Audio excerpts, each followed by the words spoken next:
I really encourage people to have a post-production phase, but be even more open-minded about what it could be, because don't be afraid to just throw a mic up and record a tambourine. Really, how I like to think about it is like, where do we need to make something jump or stand out? Right. Does it feel like there's just like no high-end activity that would add excitement? Okay, what could we use for that high-end excitement activity? Could it be a tambourine?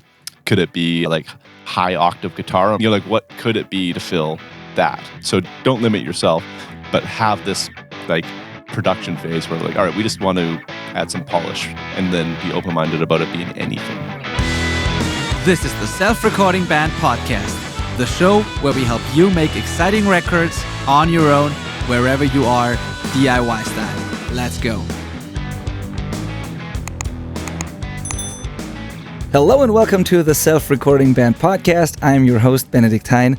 If you're new to the show, welcome. So glad to have you. If you are already a listener, thank you so much for listening. Again, glad you're joining us today.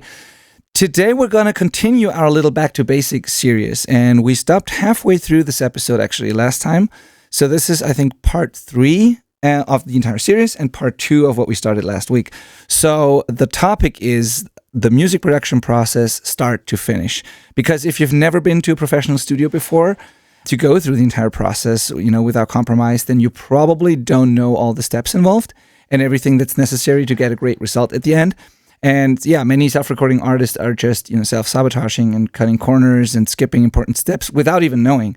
And we want to change that. So, and if you already know this, if you've been to a studio before, or if that's not your first project and you know all the steps involved, then this might be just a good reminder. We need to be reminded more than we need to be taught. I said it last time and I'm going to say it again. So yeah, just keep listening. This is going to maybe remind you to do things properly and at least consider things like Malcolm said last time. Things should have at least been considered, and then you can always say, no, I don't want to do this, but at least think about it. So this is what we're going to do. We got from writing through arrangement, pre-production, practicing, the setup, and the actual tracking. That's where we stopped. That's how far we've gotten last time. So now today we're going to talk about everything that happens after the files, ended up on your computer, like after the tracking. Now everything's on the computer. Now what? That's what we're going to start, where we're going to start today. So the whole post-production process, basically. As always, I'm not doing this on my own. I'm joined by my friend and co-host, Malcolm Owen-Flood. Hello, Malcolm. How are you? Hey, Benny. I'm great. How's it going, buddy? I'm great, too. Thank you. Awesome. So, I feel like we need to tell our audience, especially the people that have listened before, why it sounds like you've lost your voice. Yeah. I've played another show. It's actually kind of a running gag at this point. It's like a fun thing that happens every once in a while. I played a show with my band at the weekend. Usually, I always said, whenever that happens, it's usually because I don't warm up properly. I don't prepare properly. It's, my band is just a hobby. I'm a pro at the studio, but not a pro with my band, at least not anymore. And so, I sometimes just, I'm not that prepared. I'm not the vocalist though. I just do backing vocals, but I yell, I scream. It's a hardcore band, and just, I should take it more seriously. So this time I thought I'm going to prepare. I'm going to warm up. I'm going to drink water. I'm going to do all the right things. And still, it's better than usual, but I still lost my voice, and it might not be what happens. It might be what happens on stage. I think I have bad technique. When I scream, that's one thing, but it's also just, spending the weekend with friends and then, partying after the show and talking to a lot of people, talking all week in the coaching program, the podcast and all that. I don't know. Whatever it is, I lost my voice again. That's the reason. It doesn't sound too bad. You still sound like you, at least. Some people, when they lose their voice, it's just like, it sounds so meek. It's so funny. Absolutely. Yeah, and it has been worse before, so it's not as terrible. But yeah, I don't know. I might have to do something. I told you before that we started recording here, it's kind of funny because when I was touring actively 10 years ago, this didn't really happen. We played shows every single night and I never lost my voice really, very rarely. And now every single show, even if it's just one show, it always happens. So I don't know what changed. It might just be age. Interesting. Yeah, that's what I'm chalking it up to, because, a lot of things seem to get harder to recover from as we get older. Yeah, the funny thing this time is usually the next day is the worst, and then one day after I'm back to normal. That's what usually happens. This time, yesterday, the day after the show, was completely fine and normal, and today I've lost my voice. This is also a difference. So I hope I'm just not getting sick or something, Yeah, totally. Yeah. weird. I feel well though, so yeah. Well, I'm glad. Yeah. All right. Post-production. Post-production, yeah.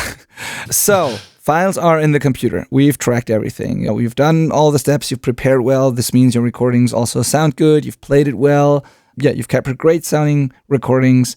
Now what? What happens next? And this might be different between you and I a little bit, because I don't know. I'm interested in hearing that, because the next thing is, for most people, going to be some sort of editing, some sort of cleanup, some sort of correction, whatever you want to call it, before we get to the sonics and how to make it sound better. And I say it could be different for different people. Is that it's because some people track everything and then edit everything. Some people do most of the editing while they're recording, like on the fly. Often it's a hybrid between the two. It also depends on your skill level, if you can even edit on the fly, or these kind of things. Some people do a comping and cleanup separate from the editing, like the timing and tuning correction. For some people, it's one thing. So that could be different, but I think pretty much everyone does some kind of editing after it's been recorded before you go to the mixing phase. Yeah. There's definitely people that do all their comping after the recording as well. That's a whole nother step. And I think Benny and I both highly recommend against that in particular, because in my mind, there's no way you should ever take down a recording setup without knowing for sure that you've got the take you need. It seems way too risky. Yeah. So big proponent of choosing your takes and knowing that you've got the take you need before moving on and saying we're done recording. So comping, try and do that in the recording process, I would say. You might have to do a little bit of extra stuff, but yeah, Benny, go ahead. No, I didn't want to interrupt. I was just going to I thought you're going to go to the next bullet point or something here, and I just want to add one thing to what you just said, and that is, you said it's risky to not make sure that you have the right takes. I also think that if you don't do it, at least to some degree, while you're tracking or shortly after tracking, then you might be I think it's less likely for you to go through everything again and really pick the best parts, because it seems like a tedious thing, and then you might just end up picking something and just to be done with it, and you might cut corners. And I think if you do it while you're recording, chances are higher that you're actually going to pick the best parts. I've seen it often where people have these huge amount of takes, and then a week later or so they don't want to listen to it all again, and then they just end up picking the last take or whatever. And so that's another thing. It's risky, but even if you captured the best ones, I don't think you're going to put in the time to go through it all again. So, yeah. Little pro tip for you: if you are doing the recording and you are not the vocalist, so you're recording your singer, if it's your own band, or you're recording somebody else's singer, if you're just producing, engineering a record, always get the vocalist to sign off on the comp before the recording process is done. If you don't do that, you're almost definitely going to end up retracking vocals, I would say, because you're going to make a decision, like Benny just said, where you're like, this sounds good enough, but to the vocalist, that's not your decision. Vocalists are notoriously picky about little nuances in their voice, right? So you need to include them in that process. And I like to do it without them, but then I show it to them because I can do it much quicker. I've been making notes while we've been recording. We finished recording, and then I do a comp, and then I circle back to them and say, hey, what do you think about this comp? And they're like, oh, this weird line is weird right here. And then I can just show them my second best comp, or my second best option in my opinion. What about this one? No. What about this one? No. Okay, well, let's retract that line. The mic's still up. Huge lifesaver, just getting them to say, yeah, we're done tracking vocals before you declare vocals done. Yeah, absolutely. 100% agreed. No, nothing to add here. Totally, especially with vocals. Can happen with guitar players sometimes too. Can happen with anybody, but especially vocals, for sure. Yeah. And it can be tricky sometimes because sometimes it's not because what they think is the best take is really the best take. Sometimes they don't like a certain thing about their voice, and when there's a take where that is a little more obvious, they just don't want the take. But objectively, or for someone listening, for someone else listening, it might not be a problem at all. So it can be tricky because not always do they want what's actually the best take, but they have a certain way of perceiving their own voice or certain things they don't like about them. Yeah, and then it can be a little bit of a back and forth, and it can be tricky with vocalists. It's the most personal psychology. Thing. Yeah, absolutely. Producing vocals is a whole skill for sure. But we're getting a little off topic. No. Suffice to say, please do your comping before you declare recording done. And then at that point, the stage we're now talking about is, really editing. And like Benny said, some people edit as they go. Myself, I do most of my editing as I go. And actually, Benny kind of changed that for me later in my career through this podcast, being like, with guitars, just, make sure it's a really good take and keep going. You can do slight little nudges later. It's going to be fine. And I totally agree now. It just keeps the session moving faster and keeps people from getting too fatigued or nitpicky. But things like drums, edit as I go. Whatever I can edit as I go without slowing down the session, I would edit as I go, essentially. But not everybody has that skill set. So you might end up having to do this later on your own time. And I mean, you just got to do what you got to do. But either way, there's some editing to be done, I would say. Yeah, I agree with everything. At this stage. Yeah, I agree with everything you just said. I would say for drums, if you can't edit as you go, because drums can be a little time consuming and complex and everything, so I think it's unlikely that you're going to be able to do it while you're tracking. There's going to be some interruption, but I would definitely recommend editing drums before recording whatever is next. So even if it means you have to interrupt the session for a day or two, I would absolutely do that. Get the drums edited and then continue the session. Ideally, you can send it to someone while you're tracking the rest of the songs and do it in parallel. That's the ideal situation. So for the longest time, I had not the longest time, the last couple of years before I stopped mixing, I had people, the best version of that was to have people in a different time zone to edit drums for you. So I had freelancers and audio engineers in the US, for example, which meant when I was in a band in the studio with a band and we tracked drums, at the end of the day, I would send whatever we have recorded to that person. And then when it was night here, it was day over there and they could edit it. And the next day we came in, the stuff was already back and edited. So that's the ideal situation. Yeah. If you can't, and it's not too expensive, by the way, to find someone who can edit drums really well. And so you don't have to do it at all. Just saying, but even if you do it yourself and it takes you some time, interrupt the session. You don't have any real deadlines in most cases. Do the editing properly and then continue recording, because everything else you're going to track is going to be much, much better if you record to a good groove. And if you don't do it, it's first of all, it won't feel as good when you record to it. And then you are more likely to make the same mistakes that the drummer already made. And then you have to edit more later you have to, edit more guitar and bass parts as well because of that. So I think it's worth to do this one interruption. Not so much for the rest. Very worth noting. Yeah. Yeah, the drums are the exception. Must be edited. Yeah, and before continuing. Yeah, and I want to add one more thing. I think we never mentioned that. So I work a lot with self-recording bands who sent me their stuff to mix, right? So they record themselves, but they don't want to do the mixing and editing. So mostly the mixing, but it often includes editing as well. And what I did for a long time was I was record your stuff, and whenever you're done, send me all the multi-tracks, and then we edit and mix. And I stopped doing that, and whenever possible, I'll ask the bands to record drums, send me their drums to edit, I'll send it back, and then they continue tracking as well. So even if you work with an external mixing engineer or someone who does the editing, make sure you communicate well and schedule stuff properly so that there is if you can, send the drums, get them edited, and then continue recording, and then send everything for the rest. That's been a pretty big game changer here for most people that we work with. And I kind of didn't even think about that for a long time. I was just record everything. Whenever you're done, upload the files. And so now I tell them that there's this extra step. And most people are totally surprised and don't even know that. I just booked a new project with a band from Australia. They're called Offset Vision. They actually were on this podcast, I think. We had them on as guests at some point, I think 2 or 3 years ago. Great pop punk band from Australia. Love working with them. They always record themselves. They get better every time. And it was the same kind of thing. I talked to them about they approached me about their new EP that they want to do. And I'm like, yeah, let's do it. And now we scheduled everything. They go to a studio to record drums, I think, and then they're going to do the rest themselves. And we made sure that this whole scheduling works out so that they can send me the drums after the studio session. We can edit it, send it back, and then they continue with the guitar, bass, and vocal recordings. And it's just something to keep in mind because schedules need to line up and all of that. So. Yeah. That's a great thing to do, though. Just make sure you catch that very critical step. Yeah.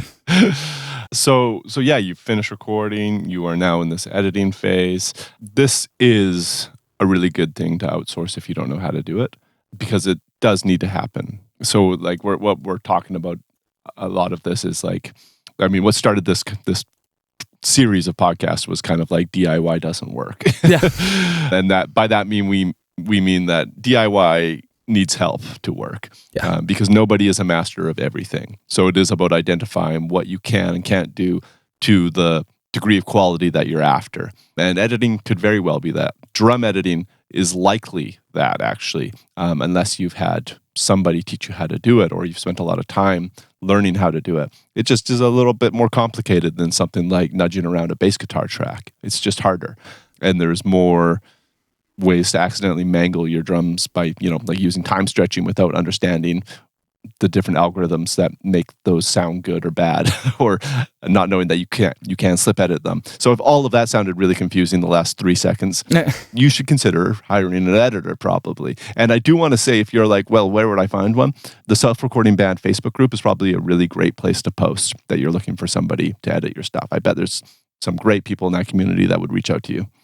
Absolutely. A good point that you, thank you for pointing that out, that you mentioned the group, because we haven't done this in a while and it's been kind of, a little quieter in there. I mean, Facebook's not the place to be really anymore for many people, but the groups are a good reason to still be there. It's the main reason I'm still on Facebook. It's just the communities. Mm-hmm. And ours is still active, of course, but I would absolutely love to see more interaction engagement in there. So if you want to post stuff and get feedback or ask people, like you said, to edit your drums or whatever, please do that. And if you post your stuff in there, you can absolutely do this and post your recordings and ask for help or feedback or, people working with you. The only thing is just add some context, because what I've seen lately is that the people who do post in there just want to promote their music. This is not what this group is for. There's lots of other groups out there for that. Yeah. This group is really, I would love to see engagement and interaction like we have in our closed community, which is the exclusive, the coaching community. There we have a lot of interaction. That's awesome. I would love to see that in the open community as well. So yeah, if you're in there, feel free to post your stuff, ask for feedback, tell the story about how you recorded it, help others. And if you're looking for someone to collaborate with, like editing, whatever, you definitely find people in there. I know for a fact that there are very skilled engineers and also hobby music, producers and home recording engineers. People at all different levels and price points probably are in there. And I'm absolutely happy for you to find and connect with them. Yeah. 100%. That'd be great. So yeah, consider the editing. What can editing entail? I guess we've mentioned it could entail timing stuff, slip editing, elastic audio sort of things, where we are manipulating the duration and location of different notes, essentially. Yeah. Lining them all up. It's a really analytical way to say that. But that's essentially what we're doing. We're trying to line things up so that they sound like they're played more in time with each other, and kind of maximize impact at moments. That's the goal, is make it sound like we want to hear it in our head. Now, aside from that, though, it could also be cleaning things up. So that could be getting rid of buzz on guitar tracks when they're not playing, stuff that's not meant to be there. Getting rid of the vocalist muttering about needing more water before they start singing, or even bad, weird sounding breaths. I have a really bad kind of noise I make all the time. You probably hear it on this podcast. It's been, he does a really good job making me cleaning it up, though. Since I'm I had to start editing my own podcast again a while ago, and that has been the number one thing that I'm always kind of frustrated with or struggling with, because I have to tell this. There's literally this extra step that happens because of that, and we should probably find a solution to catch this at the source, because I always put I import the audio tracks from this into Cubase. I have a template there. I process it, export it, and then take it in, put it into Squawk Descript, which is the actual video and audio editing software that I use. And the thing is, my track, I just import it, export it, that's it. With Malcolm's track, I have to go through, and in between what you're saying, I have to clean up all the breaths because you're so close to the mic and I hear it all the time, and it's so loud that it's sometimes louder than tiny little yep and and stuff like that you do. So those breaths, we need to get we need to find a way to clean those up. I mean, there's a good story behind it, listeners. I had a crowd surfer land on my head at a Cancer Bats concert, and it crushed my nose pretty good. And really? Ever since, That's I've had this noise that I make. Yeah. Really? Yeah, that's when I first noticed it anyway. So I'm pretty sure it's a little bit of a fractured deviated septum. Oh, shit, dude.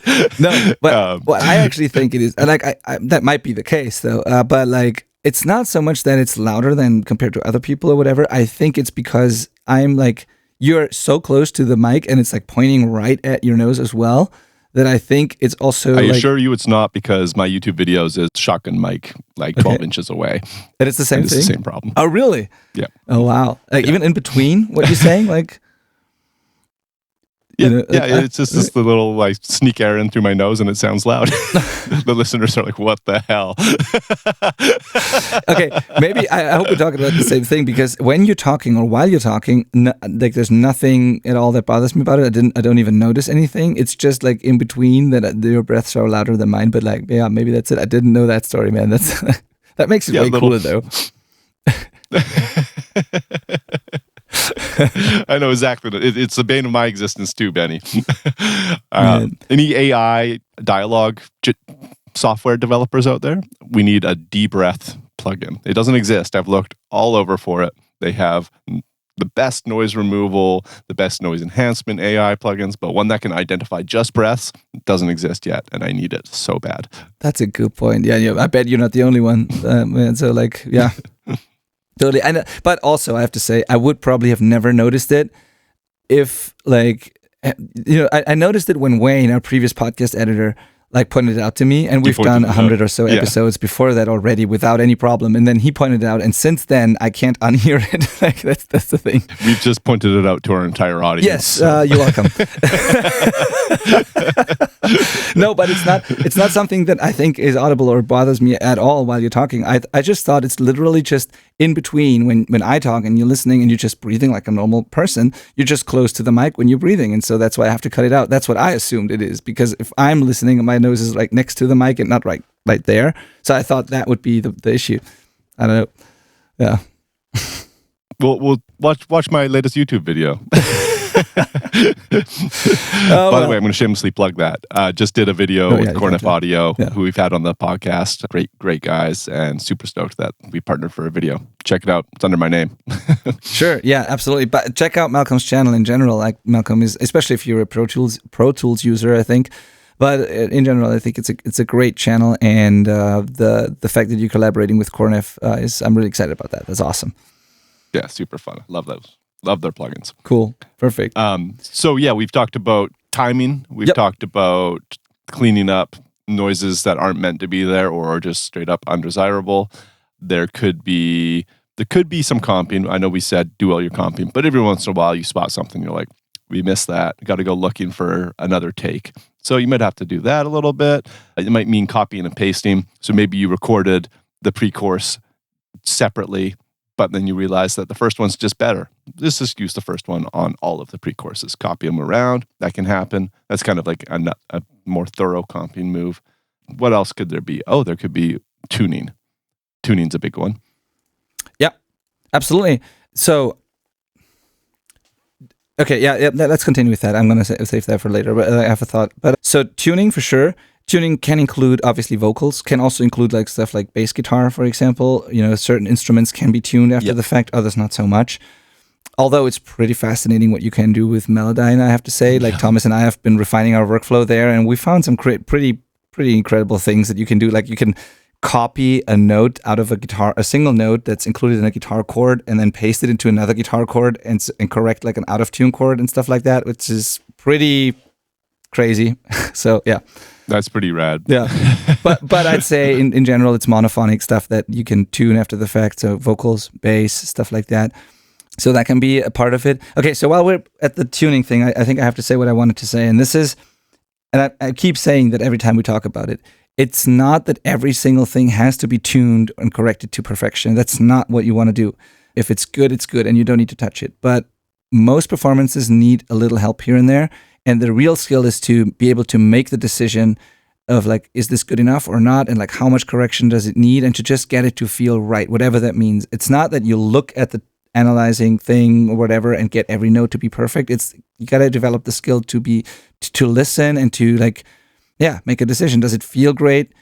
Is it like slightly off? Is it distracting? Would it be better if it was a little more accurate? But that's the real skill. The technical part of like how to do it, that's the easiest part. Like that's easy to learn. But the real skill is to know how far you can take it so that it sounds better, but you don't take it too far so that it sounds unnatural. And we're not trying to take the life out of the recordings or anything like that. We're trying to make it better and feel even better and get the emotion across better. And we're not trying to ruin it here, because I know that there's going to be people sending me messages about this or commenting on YouTube and saying that they hate editing. That's why I keep repeating myself here. And I wanna ask you, Malcolm. You mentioned on one episode in the past, like it's been long ago, one of the first episodes on editing that we've done, you mentioned a record, and I can't remember what it was. That's why I'm asking, like, what was the record that you mentioned where I think in the liner notes or the booklet or somewhere, the artist was like thanking, I think, the engineer for their editing work or something, where they said like they made sure that every note is exactly where it's like supposed to be or something like that. I think it was John Mayer, actually. Yeah, that could be the case. It's so long ago now, I can't remember, but I want to say it was Room for Squares, John Mayer, I think. Okay, yeah. Yeah. Soulful, groovy music with one of the best drummers alive playing on it. And there's an editing process. Yeah, it's a really good reminder to people that editing doesn't mean gridded. And or even if it does mean gridded, it means intentional. And yeah, I think honestly, rewind a minute of this podcast and listen to Benny again there, because it's so important. I'm so glad you said that. It's not just learning how to edit, it's learning when to edit. And they're told these different things. One is an artistic, creative confidence and just like intuition that is really hard to learn and comes natural to some and is harder for others. If you have like an analytical brain where you need everything to be very perfect, it's really hard not to do that. Once you get into editing mode, you have to learn to like rein that in and make the decision of what should happen, not what could happen. But then there's also the technical skill of how do you even do it? How do you learn the tools in your DAW? How do you decide which tool is the best tool for that job? It's two different things. It's so good to know that. And it's really important to understand when, like, how much you need to be a master of both to really be qualified to edit music. Yeah, absolutely. Totally. And I love the way, if it was John Mayer, I love the way he said it there. I need to find the episode where you quoted him, but where you edit this quote, because I think he said something like, thank you for making sure that every note is exactly where it's supposed to be, or something like that. But it doesn't mean supposed to be in theory, but like supposed to be in like the way he thought the song should feel. And that's exactly the skill. Every note is exactly the way it's supposed to be. And if it's late, it's intentionally late. And if it's, all those things. Yeah, so good. Totally. Okay, so to sum up what you said, cleanup is a part of it. Comping can be, if you haven't done it before. Correcting timing issues, that can mean quantizing, that can mean manual correction of certain parts or individual notes or words or whatever. Aligning stuff, like aligning doubles to the main take, or whole vocal arrangements with harmonies and everything like that, so that it sounds like one thing that belongs together. It can mean phase alignment, so it might mean that you have to move a certain drum track a little bit for it to be in phase with another microphone. Same with multiple mics on a guitar amp or a DI to an amp or something like that. So that can be part of it. And then it can be tuning. Basically everything I think the end result of the editing process, I think what you need to do will be different from project to project, but the end result, the goal, is for you to be able to hit play, listen through the song, and it should sound exactly like you want it to sound. Like if you were able to play the perfect performance, the perfect take, that's like, that should be the end result, basically. What you would have done if you were able to do it without any compromise, whatever that means. And when you can do that, when you can hit play, listen to the song, and there's nothing that bothers you, nothing that's either too robotic or too loose or like off, sharp, flat, whatever. If nothing bothers you and it's exactly the way you want it to sound and you wanted it to play, then you're done with the editing, and then you can move on to mixing. There we go. Yeah. Which brings us to quotation marks post-production. Oh, yeah. Which kind of we're considering editing post-production because it is, but post-production can also mean, and I'm assuming this is how you mean it, Benny, but it can be a creative pursuit. Yeah. For me, this is like dragging in things to enhance stuff. Yeah. So it could be choosing explosive drum samples that hit at certain parts. It could be bringing in like a riser to go to enhance like a transition. It's like creative production choices. Yes, agreed. So yeah, and I always wondered actually what the correct, like in audio, if there's a correct definition, because in like, I think in film, and you know that better than I probably, Malcolm, I think post-pro is basically everything that happens after it's been filmed, like it's color grading, it's editing, it's probably all of that, right? That's probably post-pro. Yeah, if you yeah, deal I with think video. so. Like, yeah, adding special effects and stuff like that. Really, this is special effects. Okay, yeah, okay. So, and in If audio, we were going to make an equivalent to film. okay, yeah, and I thought like everything, like including the edit and all that, isn't that also like post? Oh yeah, no, that is all post-production, but I'm saying that like Okay, what I feel like is most similar to what I was just describing is like special effects. Yeah, okay, yeah, then I know what you mean. Yeah, okay. Then with audio, because like literally, like what it means is like everything after production, which could be everything like that we're talking about today, editing, mixing, and all of that, and it probably is. But I think most people in audio, when they talk about it, they talk about exactly what you just said. It's like this like production in audio is like the creative part, like editing. I don't know how to say, like when we talk about we kind of mean like production value. It's like things that make it seem larger than life. You know, sub drops, stuff like that. It's like, and not everything has this by a long shot. You know, it's only for certain types of music or certain songs where you want to do this stuff. But I mean, it could be, you know, like we just gave a lot of examples that are common in like modern heavy music.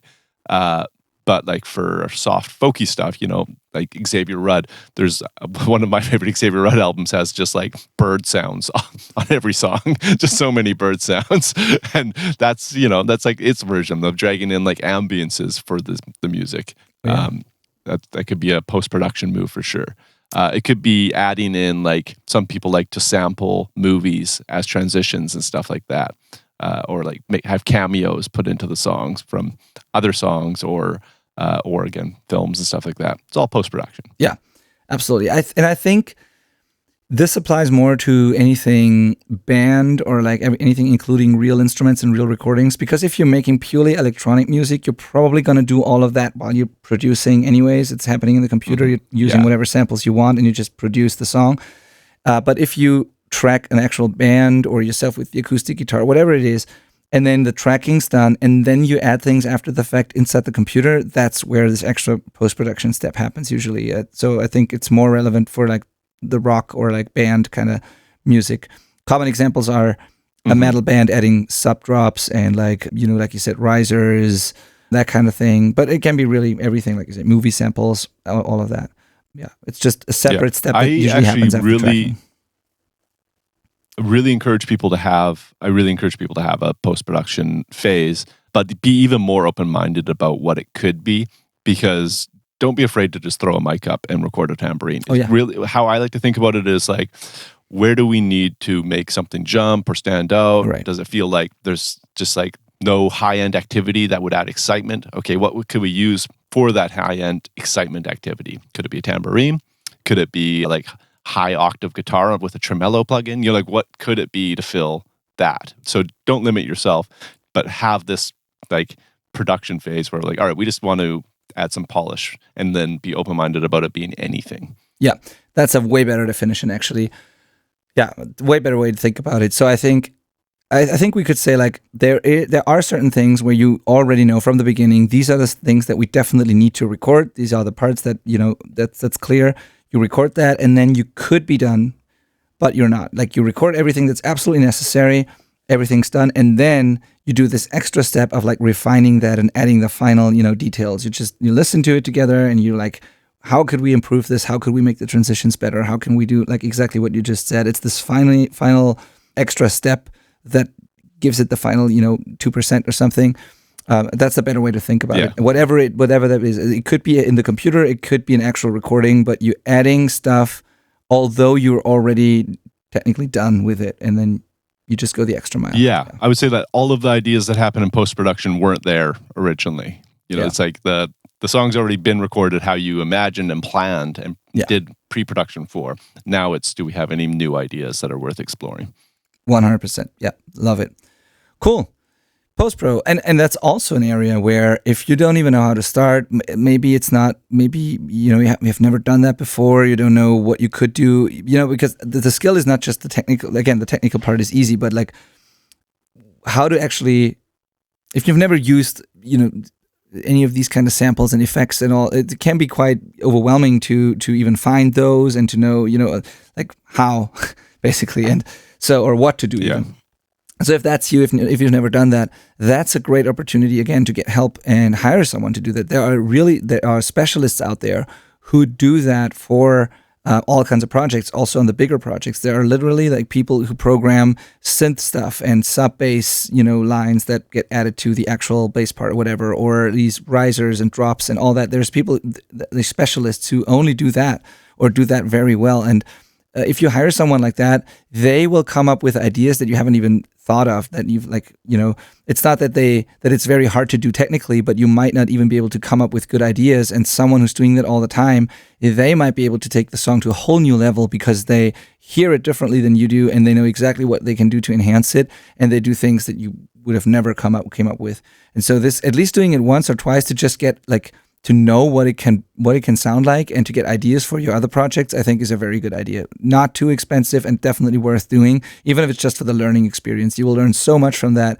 I honestly think I'm only able to do, I'm not the best at it, but it's not my special thing, but I can do it, and I think I can only do it because I've heard other people do it, and the tracks that they sent me to mix and analyzing that and looking at the post-production elements that the bands added or those specialists added, that taught me what's actually possible, and that's the only reason why I can now do it myself.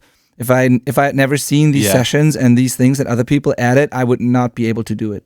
So, yeah. I agree with you. I think I'm the same. I'm like, I do it pretty often. I feel like, and it's something I do in the mixing stage actually a lot, because I find it's kind of lacking and will get sent to me often enough that I need to try it. And I enjoy that. I like getting to be creative and add production decisions in the mix. That's enjoyable to me, but it is all learned through osmosis of getting ideas from other people essentially. But there's some people that are so good at it. So we're thinking about getting help there just to learn what it actually is and how it can help your songs. And being open is important too, like you said, Malcolm. I want to repeat that real quick because so many bands kind of don't like the idea of doing that because it's not part of what they do live, or it's for whatever reason. But be open, at least try it, and then be honest and tell us, tell yourself, or have a conversation within the band if it is really better without it or if it's better with it. You can always say, no, let's not use it, let's mute it. But I think in most cases, if someone who knows what they're doing is doing it, it's going to be better. And I would be open about it. I think that's important. And if you care about what happens live and you're afraid that this is not going to be the same, first of all, I wouldn't care about that at all. But if you care about that, you can always print stems, export backing tracks, find a way to also use it live if that matters to you. So there's plenty of bands who actually do that. If you want the same experience live, that should not hold you back from using that stuff on your production, because first of all, it's a different experience, and I don't think you should compromise your record because of whatever happens on the stage. And there's always ways to make it work. So just make the best record you can, and if that means adding extra stuff, why not do that? Yeah, I agree. I think album comes first, and then it's up to you to figure out how you want to portray it live. Totally agree. Okay, cool. All right. So now we have takes that feel perfect, great performances, nothing distracting in there. Everything that needs correction has been corrected. There's post-production elements in it. So what's next? I think before we start mixing, we're on mixing. Sorry? Oh, before. Yeah, that's just a tiny little thing, but I think it's worth mentioning. I personally recommend doing it. I would now, again, not really comping, that has been done, but consolidate and properly export and organize whatever you have done now. So I would, after editing, so I know for a fact that after the editing process, in many cases, the sessions are a mess because people have fades and crossfades everywhere, and what should be one audio event is 100 events with all kinds of cuts and spaces and fades and whatnot. It could be that one performance is spread over 5 tracks or whatever. So if that's the case, please consolidate everything. Keep limit the track count as much as possible. Print anything that's running MIDI in real time unless you really need to be able to go back or something, and organize, label everything properly. Then either mix in that now clean sort of session, or just export it and import it into your mixing template and start an entirely new session with those files, which is what I recommend. I would recommend having a mixing template with the routing and everything dialed in, and you import the files there and start mixing instead of just continuing to work with that mess of a session that you might have now after the editing process. I think that's pretty important. Yes. Yeah. I don't know if you agree, but that's like a great note. Yeah. No, I do. I totally do. Even like as little as just making sure all the tracks are named. Yeah. Do that. Just make sure they're named clearly and they're logically named. So many reasons. Number one, if you're hiring an external mixer like Benny or myself, you need to do that anyways. Yeah. There's just no way around it. But even for yourself, you're going to open up this session a year from now, 10 years from now, 20 years from now. And if they're not labeled, you're going to be like, what is all of this? Be organized. It's worth it. It is, yeah. And also, something you might not be aware of, it's going to be easier on your CPU as well. So if you have lots of different events with fades and it's not consolidated and all of that, all those edits are always like processed in real time. And then you might have something Cubase, something like Very Audio running in real time, which is the tuning thing in Cubase and the time stretching and all of that. And you might have way more tracks than necessary and all that. And so if you consolidate it and bake the edits into your tracks and start the session from there, it will be much easier on your CPU and you can do more in the mix. You can use more plugins. And I've seen some sessions that don't have any mix processing going and they're already buggy and slow just because of the incredible amount of fades and edits and all that that's still in the session. So that's another thing you might not even consider because most people are aware that plugins use up CPU, but the edits do as well. Great note. Cool. Okay. So mixing. Yeah. The big exciting part. Yeah. We've talked about this before. But I'm sure we're going to repeat ourselves. If there's one thing that you should outsource, it's mixing. Yeah. That's like number one, the most important thing you could do to get better results is hiring a pro mixer. It takes the longest to master. It's the most technical and complicated. It requires the most gear in a way. It doesn't require the most amount of equipment, but it requires the most knowledge of how to use equipment, mainly how to have a good listening environment and understand what you're hearing, kind of monitoring equipment and knowledge. It is the hardest thing to master DIY. That's really what it boils down to. And we aren't against our listeners learning how to mix. We have mixing courses and talk about it all the time. But what we say and what the advice I wish myself had taken earlier in my life is that maybe while you're learning to mix, mixing your own projects isn't the best move. Maybe you should be learning, like doing your own mixes for the practice, but hiring a mixer to actually provide the release, the product that you're going to actually put out. And then you can compare your own results against that. That's what I wish I did with like my own band's first album, for example. I'm still happy with those mixes, but I know they could have been way better. Wait, but you didn't mix the record, right? I did. Really? I didn't know that. Have you ever talked about that? I thought the one record, like with the where you did everything like properly at Big Studio, that was there a record before that you mixed? Have you ever talked about that? Yes, there was. Yeah. Sorry, there's we had two okay. albums, and I didn't even know. I think so the first one I did the whole shebang, engineered, produced, and mixed, and I mean people liked it, went well. That's great. Yeah. I think Giver's got like a million or a couple million streams now, our main single off that, Great. which is awesome. But like it was pulling teeth. The album's not very consistent would be my main complaint about how I mixed it. Like that song sounds good. Another one sounds pretty bad. Just like consistency wasn't there. Yeah. And it was like pulling teeth. Like, oh God, it was such a hard, painful process. I had no objectiveness. Yeah. Very common. I was mixing by numbers because I was like, this has worked on this song. Why won't it work on this song? And that's not how mixing works, unfortunately. No. So album number 2, we hired Eric Ratz, really famous, huge award-winning rock mixer, producer, engineer, and had him do all of that instead. Went to a recording studio, had multiple engineers, did the whole shebang that way. Really enjoyable educational experience for me, and not having to mix it was so great. Yeah. Yeah, I honestly think I either have forgotten about this story or we never talked about it. I always assumed that this one record, and I didn't know you did another one before that you mixed. But it's funny because it's actually pretty similar to my experience, where our first album with my band, Bridges Left Burning, back then, did pretty well for us as well. We got signed and all that. But if I listen to it right now, it's like it's cool. It has a character and all that, but it could be so much better. And I'm not really happy with it. And it's because of the exact same reason.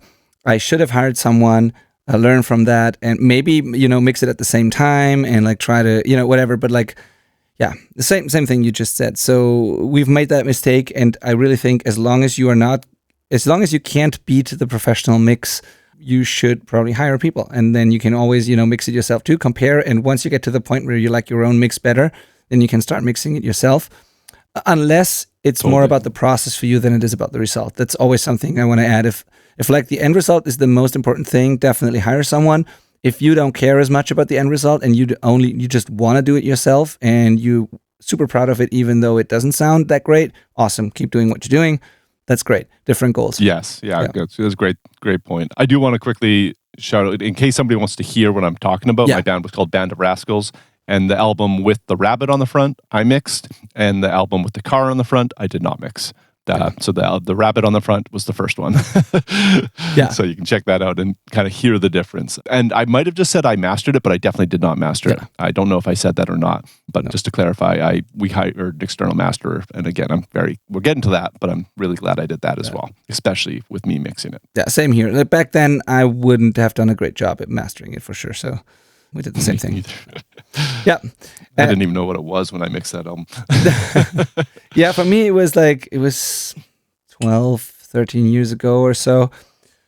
So it wasn't completely terrible, but like, yeah, I'm not stoked about it. So, and like you can hear the difference in my case. There's no other record that we had mixed professionally because we only did that one record really. And then once we started writing new stuff we kind of stopped the band. Unfortunately, so there's no comparison there, and we did pretty well and it worked. But like, if you want a comparison, so the record is called Bystanders by a band called Bridges Left Burning, and if you compare that to my current band, Farewell Signs, and the record is called, God, what's our record called that we just put out? Damn it, I forgot what the record's called. Dude, what's going on? Why can't I remember our record? It's called Dead Body Language. It's completely blanking. Dead Body Language, yes. The band is Farewell Signs. The record's called Dead Body Language. And both of those are very niche music. It's hardcore, so we're never going to get millions of streams probably. But we still got signed. We toured all over Europe, and it did well for us. It was very well received. But if you compare the two, Bridges Left Burning Bystanders versus Farewell Signs, Dead Body Language, there's 12 years or so in between. It was both mixed by me, but you can definitely hear what happened in those 12 years. So yeah, that's the comparison you can get. And yeah, that's actually really good to think about because it gives some context here. Yeah. Again, the Band of Rascals Rabbit album, our main single off that, which is still our most popular song on Spotify. Apparently, I just checked it. It's "Give Her to the River," and I mixed that in, I think 2013. Might have been, I think it was 2013. Might have been 2014. That album came out, and I got my internship in 2009. So it took me like around 5 years to get that mix, which was my first mix that had any real weight of success behind it. Got on the radio. Yeah. We got our manager, and it did really well streaming wise. So it took, around 5 years to get my first quotation marks professional product out there, mixing pretty heavily for years. And then, now it's been another 10 years since then, and I still feel like I'm learning. It's just like it takes so long to get good at this. That's the point we're trying to make. We're not saying don't do it. It's really enjoyable. It's super fun and creative, and you should do it. It'll make you a better engineer, even if you have no intention of becoming a mixer. Play with mixing to become better at recording and producing. It's like holistic that way. But if you want to have success with the product you are creating, this could be the make or break moment. Because if you do a bad job here, it doesn't matter how good of a job you did recording it, how meticulous you were with getting new strings on and being perfectly in tune and just nailing the engineering. If you do a bad job on the mix, nobody's going to like it. It's that simple. There is the saying that like a good song trumps a bad mix, and to an extent it does, but it still is like halving the potential of what it could be. Yes. A good mix with a good song is like, that's where we need to be. Absolutely. And I think that's what and happened. The reality is that, oh, sorry. No, go ahead. I was going to say, the reality is that a good song equals a good mix, because they're generally good songs are just really easy to mix. Totally. And that's pretty much what happened in my case as well, where I think those were just good songs, and that's why we got the record deal, and that's why people liked it. It was definitely not the production. It has a vibe. I still think it has a vibe. It's cool. It's unique, and so that was something.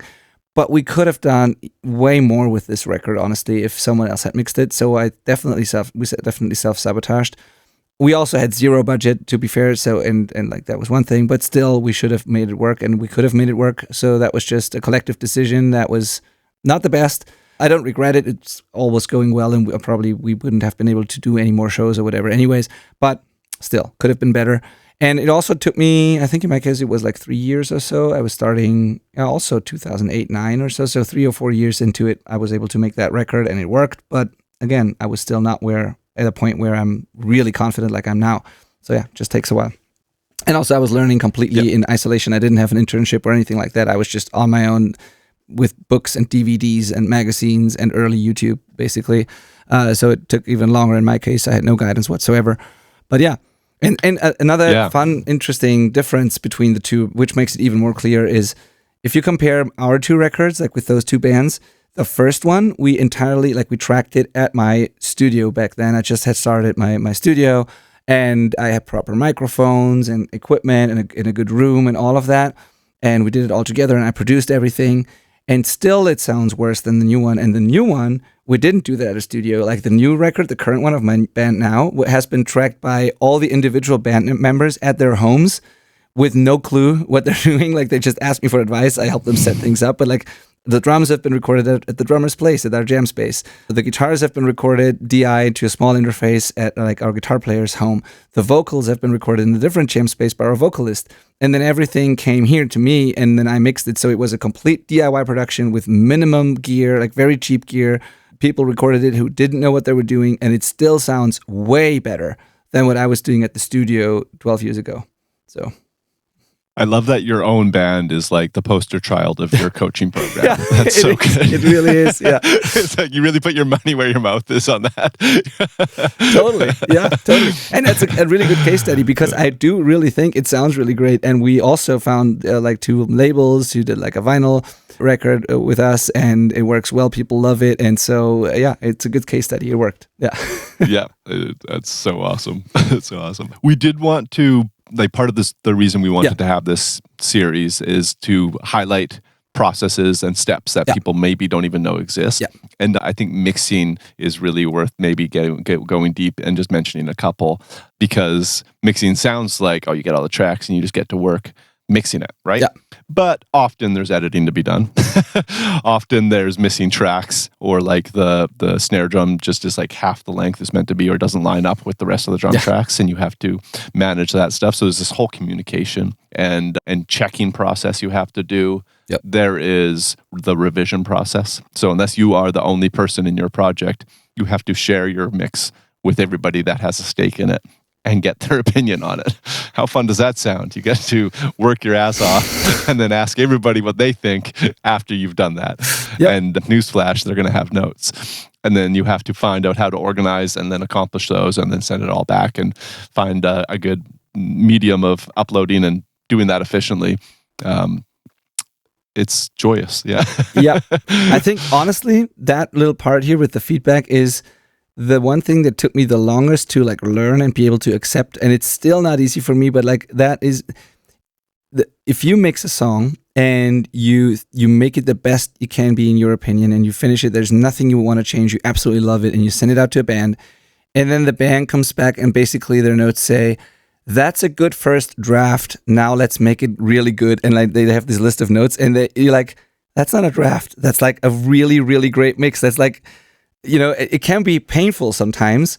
They don't mean like so painful. Yeah, because like, you know, sometimes they assume you're just sending them like a first version and now we're gonna refine it together. When in reality, you you poured everything into it that you had, and you like made it perfect, and like you're excited about it, and then to be able to accept that and be like, yep, I get it. Like, let's make you happy. That's a tough, thing to learn. And it happens on all kinds of levels. Like even like A-list mixers get that all the time. It's like, that's just part of it. Yeah. Yeah. It is by far my least favorite part of the job is the soul crushing response. Yeah. And then often it's weird. Yeah. It's good. Usually it's fine. I've had like home runs a lot lately where it's just like, this is perfect. Yep. But I still, even like with those clients, Darian Gerard, pop punk artist, I've probably mentioned 1,000 times on here. I love working with Darian. Yeah. And she loves my style of mixing. It's great. I send her something. She's like her last song, Villain, go check it out on Spotify. It's great. That was 0 revisions, just a home run. And like generally it's essentially that with her. Even with Darian, when I send a mix, I still have like this gut feeling of like, oh God, I hope that she likes it. Yeah. I'm so nervous because I care so much about the thing I just helped make and like how much I put into it. Absolutely. And same for me, like oftentimes, most of the times it's very minimal notes. Often it's like first thing approved, perfect, first mix approved. But yeah, it's not always like it. And every, like you said, even with people like that, every single time you send it out, it's, you just hope that they love it. And also, there's this balance where, we're saying this, like, even if you're mixing yourself, there might still be a similar process because you might be the one mixing it, but you got to show it to your bandmates, right? And they might have notes, and like it's the same kind of process. Or you show it if it's just you and solo project, you show it to your friends, and then they tell you what they think is wrong about it or whatever. So the tricky thing is, you want to make the artist happy, of course, or your bandmates or whatever. And sometimes it's just different tastes or like things that are not objectively right or wrong. It's like a very subjective opinion, and that's totally fine. But sometimes the artist is not right. And then this balance between making the artist happy, but still doing the best for the song can be very tricky sometimes, because I'm convinced that my version, my idea is better for the song. And I've mixed so many songs, and I can listen differently, and I have a good monitoring environment compared to what the artist is listening on. And I oftentimes know that what I want to do to the mix is the better decision. And then, being able to communicate that and still making them happy can be the challenge often, So because not always are the notes the right thing to do. No, notes are often ego-based, unfortunately. But so... Conversely, so are sometimes mixing decisions. Absolutely, and it's a balance. Well. That's what I'm saying. And it's a tricky thing. And oftentimes, I'm the first one to admit that, like, when someone sends a note and I try it and like, oh, that's actually better. I haven't thought about that or whatever. That happens, and that's totally fine. And I'm the first one to say, well, let's go with your idea. It's clearly better than what I've done. Totally happens. Like whatever gets us to the best, end result, I will do. But it is something you got to learn, and even like within a band, if you mix yourself, it's sometimes not easy, and you're gonna have good communication skills. So yeah, there's this whole extra step of the revision process that you need to take into account here, and also a schedule for it because it can take a while. It up. Yeah. Schedule for it. That's a great call. And then having we talked about with editing, there's like this, you have to learn how to do it technically, but then you have to learn how to know when to do it. With mixing, you have to learn when something's finished, and that's actually really hard as well, especially with your own music. Probably that's the biggest reason for hating mixing my own music is the ability to say, okay, I'm finished. Really tricky to do. Yeah, 100%. There's like, let's be real, there's always something you could improve. It's never really done. Like most mixes, like there's this saying, like mixes never get finished, they're just getting abandoned at some point. And it's like, it's really like that. There's always something you could improve. Like every single mix I've ever done, if I listen to it now, if I listen to my own portfolio, I will find things that I could improve and would make differently now. It's normal. It happens to everyone. Yeah. So at some point, done is better than perfect. But the problem...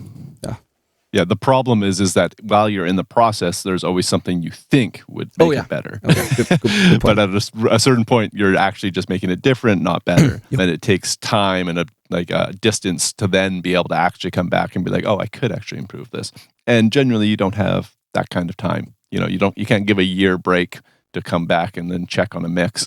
Yeah. It's just not going to happen.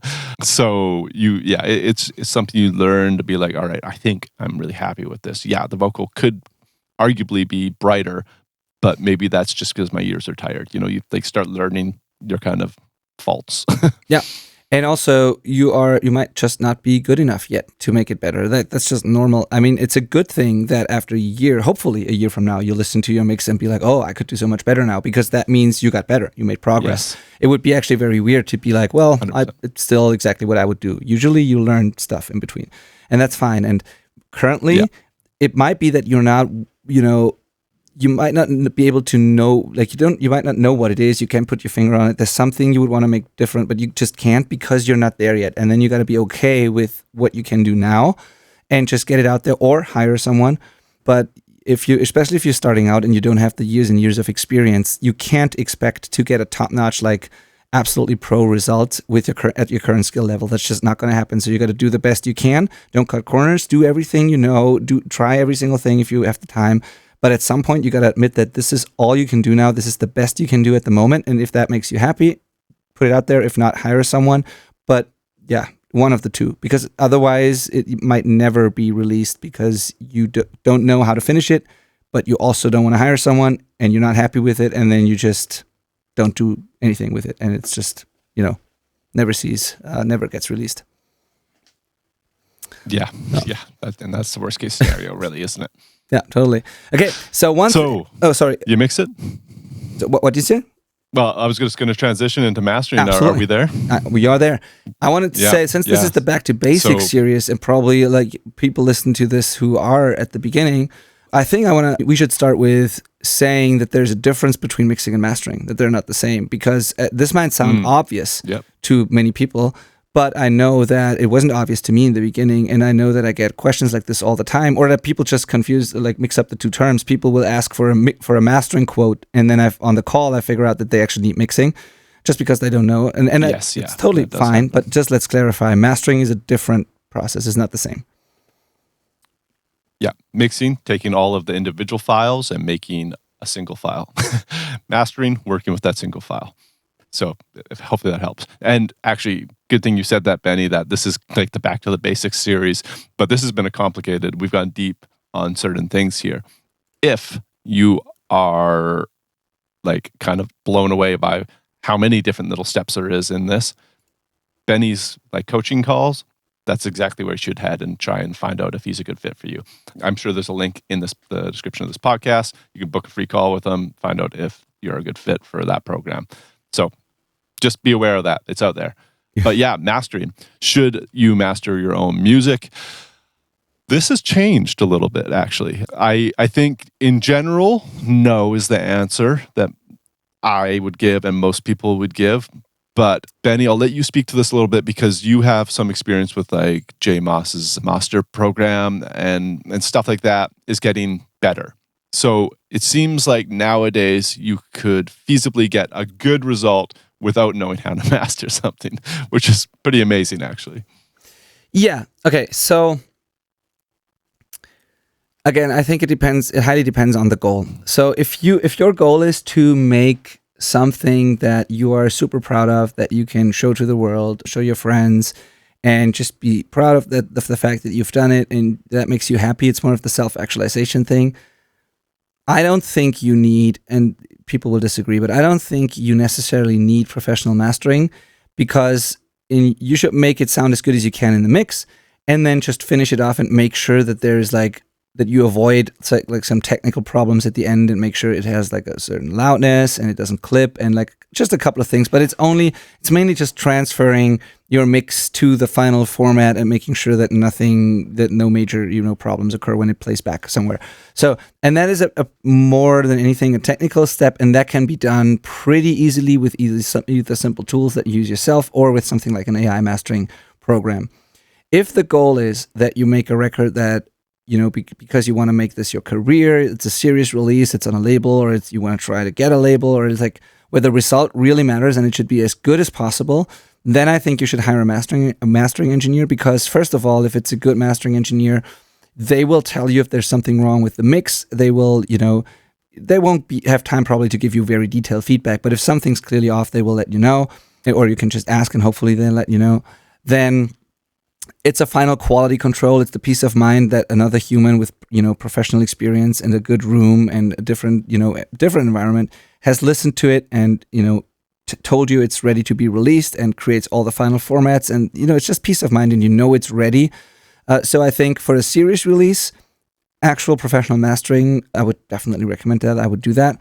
If it's for you to show it to your friends and family, for yourself, for like just the pure joy of making it and you want to be proud of it, then you can get to a great result if you can make it through the mixing stage and then use whatever AI program or simple tools you have. And not all of those tools are really good. I've experienced with a couple of them. I won't really talk about the bad ones. I don't want to, because I haven't tried them in a while and they might have improved as well. The one that I really can stand behind is master.io. So it's MAASTR by Jay Maas.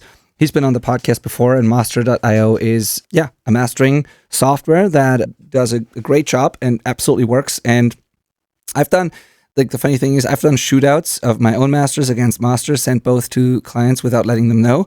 And there were cases where they preferred the AI master. And I agree, it's really good. There are also cases where I clearly preferred my or someone else's master. So it does not always do. It depends on the source material on the mix, I guess. So sometimes it does a phenomenal job. Sometimes it's like, it would work, but I could do better. So that's why I'm saying for a series release, I would definitely prefer actual mastering. But it's a good solution that can work. What's important, I think, is that I think you should use either one of those AI things or a really good plugin with AI functionality, Ozone or something like that. But then there's a little learning curve to that as well. Or hire a mastering engineer, because trying to master it yourself is not going to end well. It's very unlikely that you're able to do it because it's very subtle changes. It's I don't think most people even have the listening environment to make good decisions, to be honest, in mastering. And it's going to be, the danger is that you might end up let's say you have a good mix and then you decide to master it yourself. You might just ruin your mix that would have been good by trying to master it yourself. So I definitely don't recommend that. Don't try real mastering yourself. Either use some AI or outsource it. And learning to master should be the last thing you worry about. Learn to mix, learn to produce, do all these things before. It will take you a long time anyways to get really good at this, and forget about the mastering stage, because this is just the most advanced thing. It takes the most experience. It takes the best gear, the best room, and it's just not something I would even focus on, to be honest. Yeah, a little pushback to that, though, is that it is the easiest thing to play with along the way, because every time you want to bounce a rough mix, it's really quick just to slap together a quick little mastering chain and get it loud and bounce it. And you can just experiment and get used to it and see how far you can push limiters and stuff like that as you're doing those. But when it comes to the actual release, I'm a big fan of hiring a real mastering engineer, because it's actually incredibly affordable in the scheme of making a record. Average around my market is $100 for a single. In the scheme of things, I realize across a whole album that can equal $1,000 or something. But it's in the scheme of things, it's so important, and it can make such a good professional impact on the record that I think it's worth doing. But you can definitely experiment with learning it as you go. Just don't settle for it, is what I would say. Yeah, I agree. I should have said it differently. What you just said, I totally agree. Just trying to make it loud and experimenting with that, you can absolutely do that. I just wouldn't consider that real mastering. So you can finish your mix and put a limiter on there and have something like Ozone or whatever mastering chain. And that's something I think it's actually a good idea to do that, because that will teach you a lot, and you might get to a result that you can show to other people and stuff. So I think that's good. But I wouldn't really consider that actual mastering. And what I meant is if you try and do all the things that you see on some complex mastering chain or see some mastering engineer do, if you try to recreate that, you're probably going to fail, because it depends on so many things. So what I'm saying is just getting it loud and finishing it is different to me than an actual mastering process. It's usually part of the mixing process, where you just have a mastering chain that you mix into, or that you put a limiter on at the end. But that's, to me, I would consider that just part of mixing, honestly, and just finishing it. when actual mastering is more than just the sonics. Actually, also it's like there's a technical thing as well. There's things like the different formats, metadata, DDP images, cue sheets, vinyl masters, all these things, and like sequencing and like a couple of like purely technical steps as well. And I don't think you should even, spend a lot of time focusing on that. I think doing a good mix. Probably no time focusing on that. Yeah. Yeah. Being able to mix well and then finish it and get it to a certain level, that is, I think, what you should do. And I think the problem is not that you, how do I say this? I think the main reason is that it can happen that you actually make things worse. So it's not that, like, if you can just keep whatever you've done in the mixing process and then get this loud and finished without clipping so that it can be played back anywhere, basically. If you can do that, that's fine. But if you try to really improve it in the mastering and try to be fancy there and create complex chains, I think it's more likely that you actually make things worse. So that's what I'm afraid of, or that's why I'm saying be careful, because I've seen many people ruin their mix instead of making it better. That's very likely that happens, actually. Yeah. So really, to boil this down across this whole series, we've recommended a few things to probably be outsourced. And really, anything can be outsourced. Let's make that clear.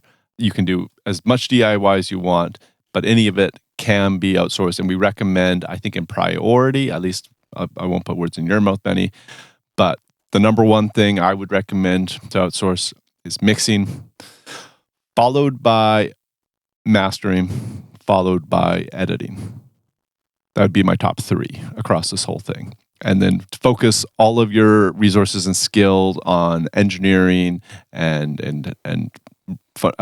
putting your funds into getting the required gear. Like if you need to record your own drums, you're going to have to buy, a lot of stuff if you're doing it live drums. So like diverting your resources and time to learning those skills and that knowledge and stuff like that, and then outsourcing those other things would be kind of like the ratio I might recommend. But it's going to be different for everyone, of course. But yeah, I felt like it was worth mentioning, kind of like a prioritized, really try and outsource mixing, mastering if you can. And if you don't know how to edit or don't think that you would be good at making those decisions or learning those technical types of skills, it's like, it's not fun always. Not everybody enjoys editing.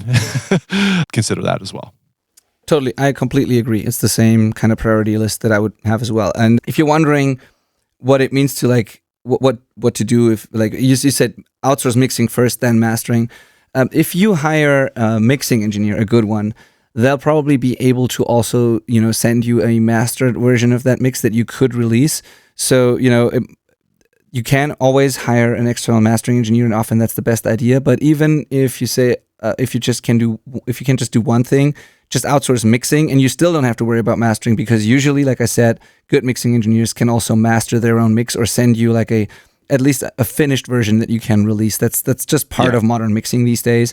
And so I'm just saying that it's still not necessary for you to know how to master. So what I definitely would not do, never, is like hire a professional, get back a great mix, and then try to master it myself, because you're definitely going to make it worse. Oh gosh. So definitely if you don't want to hire a mastering engineer, definitely let the mixing engineer finish the mix and master it as well. Definitely. To speak to that a little bit, that's why I provide mastered mixes now. Is like because I hugely think that everybody should hire an external mastering engineer that isn't their mix engineer most of the time. But the market has decided that they won't do that because musicians are broke. Is really what it is. So I found that they were like, can I release this as it is, not mastered? Like, hell no, please don't do that. Could I master it myself? Hell no, please don't do that either. So I just provide a mastered file. It's literally, I send a finished mastered mix. And then I also provide a pre-master in hopes that they'll get it mastered. Yeah. Which they never do. Yeah. But this is the first point, I think, where we disagree. Because, okay, I agree that if you find the perfect, combination of mixing and mastering engineer and like an external mastering engineer, I think that's the best way to make a record. However, I don't think that it's in most cases the best idea. So let me say, and I've changed my mind on this over the years. So a couple of years ago, I would have said the same thing, like it should not be the same person. Now, I actually, in most cases, when when I mix, I always provide a mastered version like you do too. And in most cases, when people hire an external mastering engineer, I think, and the bands agree often, like my master is actually better because and it depends. Okay. It depends on who you're hiring. It depends on who you're hiring. It's really important because many mastering engineers, even good ones, will change the mix to a degree where it is not really my mix anymore. And then oftentimes if you hire someone really good to mix it, and I have the confidence to say that in certain genres for certain people, I can do such a good job that I don't really want the mastering engineer to change a lot about it. Like it's more a transfer and peace of mind and final thing.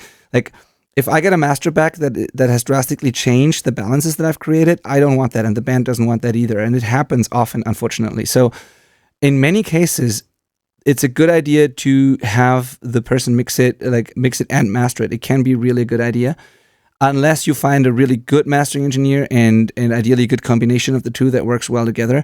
But it's not. Honestly, in most cases these days, it's not better, unfortunately.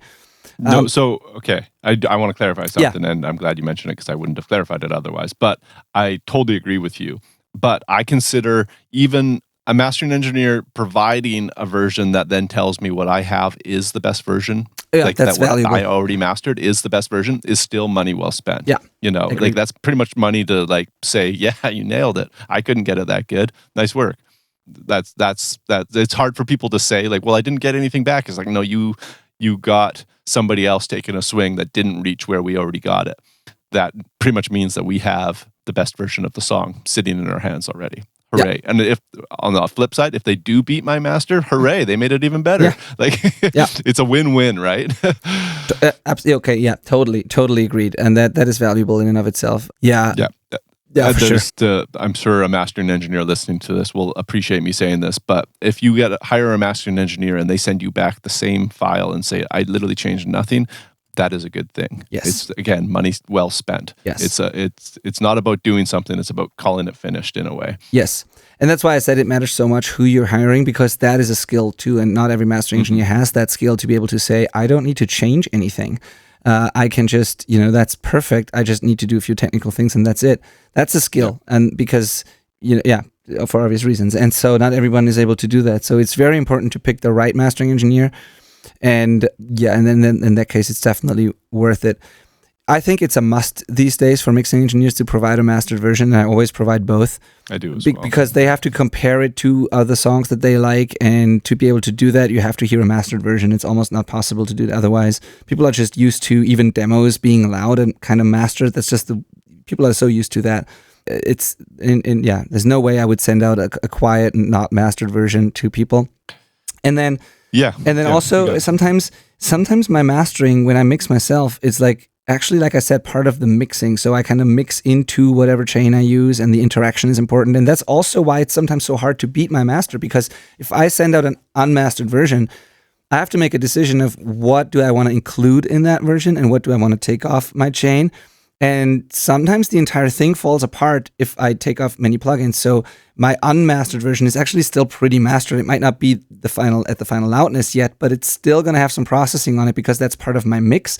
And if I take all of that off because the mastering engineer requires me to do that, then their master is going to be drastically different to what I've done. And that's the whole thing. So that's the main reason for why it's hard to beat my masters if I've mixed and mastered, because my master is part of the mix. And just putting on the final limiter, that's not really a difficult thing to do. But if I remove my mastering chain, it's almost impossible for them to know what I've done, and so therefore the master will be very different. And oftentimes that's not a good thing. It's I'm sure we probably have an episode about mixing into like a mix bus and what that does. But the tools you're mixing into dictates the decisions. It influences the decisions you're going to be making. So just removing that doesn't really make sense. Because then it's no longer, those decisions don't react to anything anymore. Yeah. So transients get crazy different. Density gets crazy different. It all changes. So in general, we're off topic, but I'm just removing the limiter, really. But to bring it back to what you said, mixing first, outsource mixing first. If you can't hire, in addition to that, you can't hire a mastering engineer. Let the mixing engineer do the mastering. If you then after that, if you still have budget, like outsource mastering, find a good one, a good person. Then the next thing is editing. If you don't have budget for that anymore, learn how to edit. That's the first thing you can learn, I think. It's easier to learn than mixing. And if you have the budget for all of those things, like you said, Malcolm, outsource all of the like everything that happens after tracking, basically, and just focus on being a good producer and tracking engineer. That's more than enough to learn in most cases. But that would be the order of things. And if you do it all yourself, then definitely give these AI tools a try, because they are really good now. They're not an actual replacement yet for a good mastering engineer, but they're good enough and probably better than what you can do. And it's a great exercise too to use them, because you can always have the AI tool mastering a mix and then try to beat it, and then you can quickly see if you can do better or not. But it's a great exexercise as well. Yeah, I even use that in the coaching. I send mixes that our coaching students make. I send those through Master, for example. Send the students back the AI master, and then say, now let's go and try and beat that. And that's a good exercise. Yeah, it's a great exercise. It's perfect. Yeah, this little robot to train against. It's perfect. Yeah, exactly. I did think of one bonus outsource thing worth mentioning, and I don't think it actually came up in the earlier part one of this, but what could be a really worthwhile thing to invest in or spend your budget on is outsourcing your environment and room and renting a studio for the recording. It could mean, that might mean, depending on your type of project, that might be way better than trying to buy all the gear you need. Oh, yeah. Just renting a space. But more importantly, renting the right space might give you the sound that you're after. Because the room you're recording in, depending on the type of music you're recording, can have a huge impact on the sound of what you're trying to make. So keep that in mind as well. You can't make this tiny little room that I'm recording and go and watch this podcast on YouTube a giant drum room. Yeah, no way. Yeah. If you want like Led Zeppelin when Levy breaks drums, it's not this room. This is not where you do that. Nope, it's not how you do that. Maybe you can open the door and then put the mics upstairs or something, and that could work. I don't know, but probably maybe. Yeah. Maybe you can always try for sure. But I was like, we should consider the environment for sure. Yeah, 100%. Totally, that's a good one. Also, renting microphones or there's a lot of things you can do. I totally agree. Yeah. So, if you want to know, so now you should have a good idea of the steps that are involved. So to wrap it up, to sum it up, it's writing, arrangement, pre-production, practicing, the setup that includes instruments, rooms, mics, all the gear. Then it's the actual tracking, recording. Then it's editing. Then it's post-production, special effects kind of thing. Then it's mixing, and then it's mastering. That's the order of things. And if you now that you know all the steps that are involved, if you want someone who can walk you through all these steps and show you how to actually do this, help you make a decision on what to outsource, what you can do yourself, depending on your situation.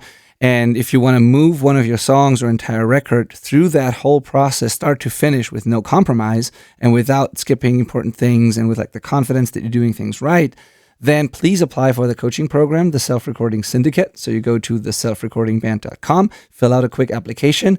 And what we do is, if we accept the application, we're going to do a free call together.